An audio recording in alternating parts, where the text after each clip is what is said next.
غسل کا اسلامی طریقہ۔ میں آپ کو اسلامی طریقے سے غسل کا مکمل طریقہ بتانے لگا ہوں، جو کہ قرآن و سنت سے مستنبط ہے۔ غسل کے فرائض۔ غسل کے اندر 3 فرض ہیں۔ کلی کرنا، یعنی پورے منہ میں پانی بھر کر کلی کرنا تاکہ پانی منہ کے ہر حصے تک پہنچے۔ ناک میں پانی ڈالنا، یعنی ناک کے اندر نرم حصے تک پانی پہنچانا اور ناک صاف کرنا۔ نمبر 3، پورے جسم پر پانی بہانا، یعنی جسم کے ہر حصے پر پانی بہانا کہ کوئی جگہ خشک نہ رہے، بشمول بال، کان، ناف اور دیگر پوشیدہ حصوں کے۔ غسل کے سنت طریقہ۔ سنت طریقہ غسل کو بہتر اور مکمل بناتا ہے۔ نمبر 1، نیت کرنا۔ دل میں غسل کی نیت کرنا، جیسے میں غسل کرتا یا کرتی ہوں، جنابت یعنی ناپاکی سے پاک ہونے کے لیے۔ نیت زبان سے کہنا مستحب ہے، لیکن دل سے نیت کافی ہے۔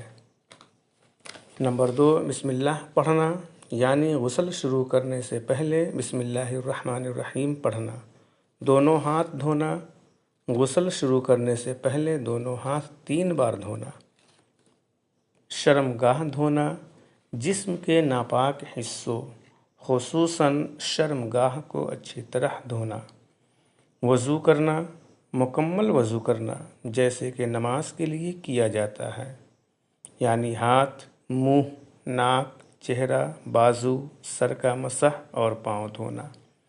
سر پر پانی ڈالنا، سر پر 3 بار پانی ڈالنا، اس طرح کہ پانی بالوں کی جڑوں تک پہنچے۔ پورے جسم پر پانی بہانا، دائیں کندھے سے شروع کرتے ہوئے پھر بائیں کندھے اور پھر پورے جسم پر پانی بہانا، اس بات کو یقینی بناتے ہوئے کہ پانی کے کوئی حصہ خشک نہ رہے۔ غسل کے شرائط۔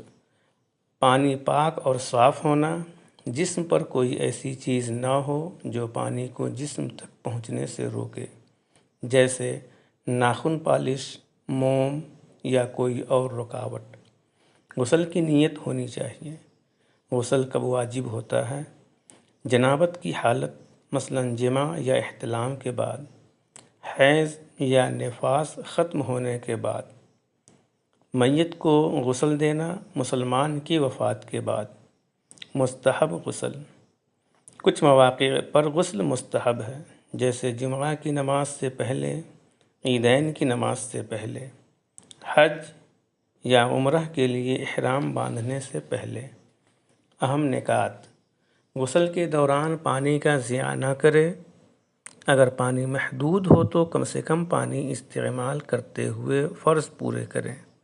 خواتین کے لیے حیض یا نفاس کے بعد غسل کرتے وقت خواتین کے لیے حیض یا نفاس کے بعد غسل کرتے وقت بالوں کو کھولنا ضروری نہیں، لیکن پانی بالوں کی جڑوں تک پہنچنا ضروری ہے۔ میرے چینل کو سبسکرائب کریں۔ اگلا ویڈیو وضو کا مکمل طریقہ۔